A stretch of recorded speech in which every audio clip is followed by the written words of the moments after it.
Today's video is brought to you by Oxido LED lighting. You might think that you can see just fine at night.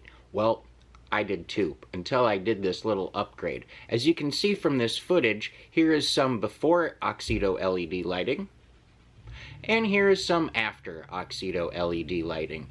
The difference is amazing. With high brightness and easy installation, Oxido LED lighting is definitely the route for you. They're easy to install, and they're available for all makes and models. Click on the link in the description below and enter promo code 612motorsports at checkout to get yourself 15% off. Now back to our video. Welcome back to another episode of 612 Motorsports.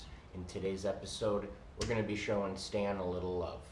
I already did an oil change on her earlier this week, which was definitely needed. Now we're going to go ahead and we're going to change the front shocks and the spark plugs. But before we get too far into today's episode, I'd like to encourage you all to go ahead and hit that subscription button. I'm trying to get to 1,000 subscribers, so go ahead and hit that button. Make sure you subscribe, and if you are already a subscriber, thank you. Thank you, thank you so much. It means a lot. It doesn't go unnoticed or unappreciated. So, let's go ahead and get into today's episode.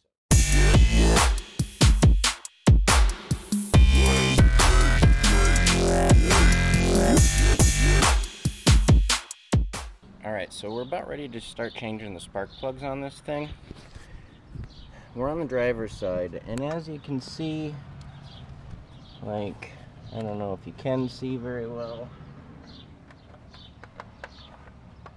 Just throw a little light in there. So you can see it's very difficult to get to these plugs, right? And the other side isn't any better. But here's a little trick for you. You take your front wheel off, you get your access cover, and boom, plug, plug, plug. Makes it super easy. I guess if you call removing the wheels easy, but that's what you have to do. So we're going to go ahead and do that, and then at the same time, we're still going to need to access our top shock mount. So we needed to go through this anyways, so I figured while we're in here taking care of the shocks, we'll also have access to the plugs. No time like the present to do it. I don't know when they were done last. The guy, when I bought it, said that it had a tune-up and had been gone through and whatever, but who knows what somebody else considers tuned up and gone through. So we're going to go ahead and change those regardless. I did pick up some NGK V-Powers. They are a TR55, the 3951 model. For the 4.3 here, they are to be gapped at a .060, and I already went ahead and did that, so we are set. Now it's just time to change them. So I want to show you this really cool spark plug socket that I got. It's magnetic. Instead of having that rubber O-ring in it, it has a magnet in it. So you know how sometimes that rubber would stick to your spark plug when you putting them in, and then you got to fish it out and whatever. Not with this. This is pretty badass.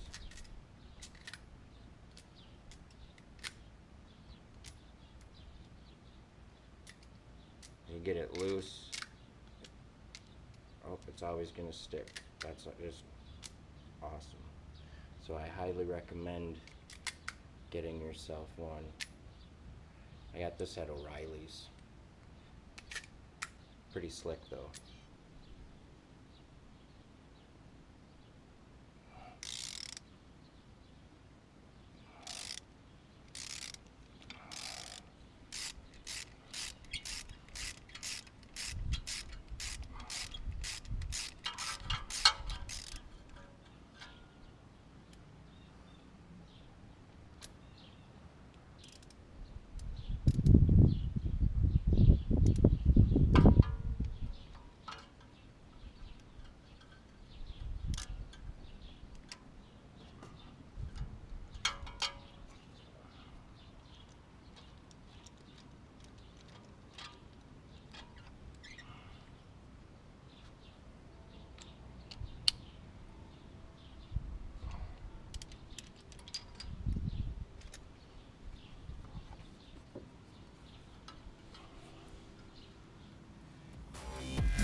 that kind of sucked. That steering column was definitely right in the way, but we got it taken care of.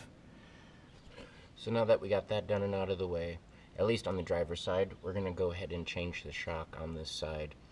So for this, we're just using basically an OE replacement, same kind of specs that come on it from the factory. This happens to be a Monroe. It's actually called the OE Spectrum, which stands for Original Equipment. So that's what we're going to be using today. I also have the same ones in the green truck. So I have used these before and they seem to work out pretty well.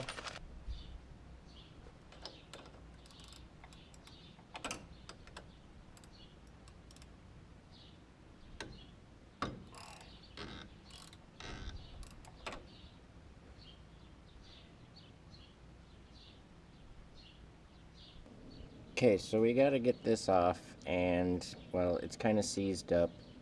Tried to double nut the top there to get it off. That didn't work out.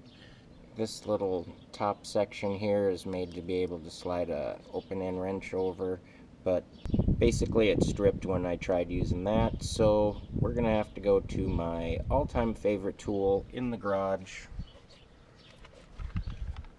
the cutoff wheel. I'm just gonna nip off the nut there and we'll be good.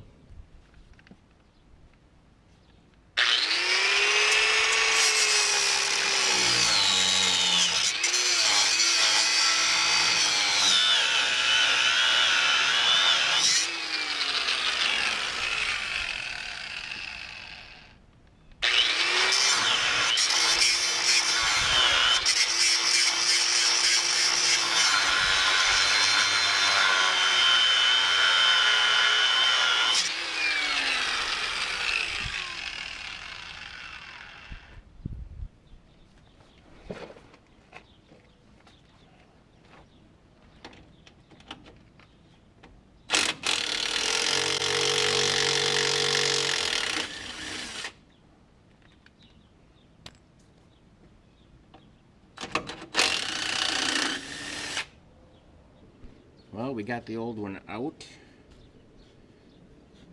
Honestly, it's kind of a pain in the ass, so I hope the new one goes in a heck of a lot easier than this one coming out.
Alright, so we got the driver's side done.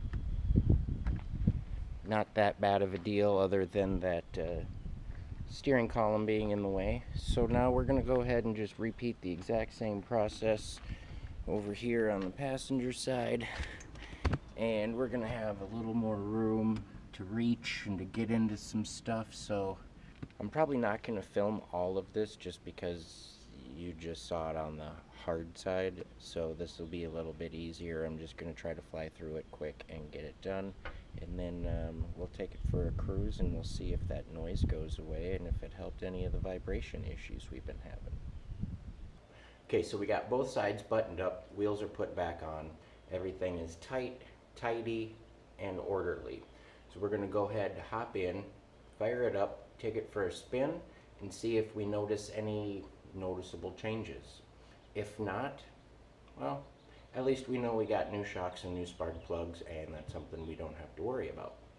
Let's go.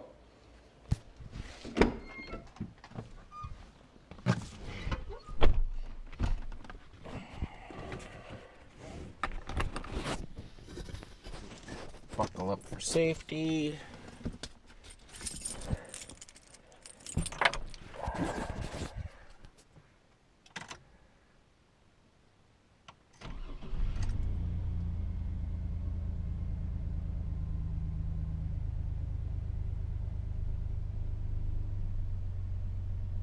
Sounds good so far.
Well, I still got the vibration.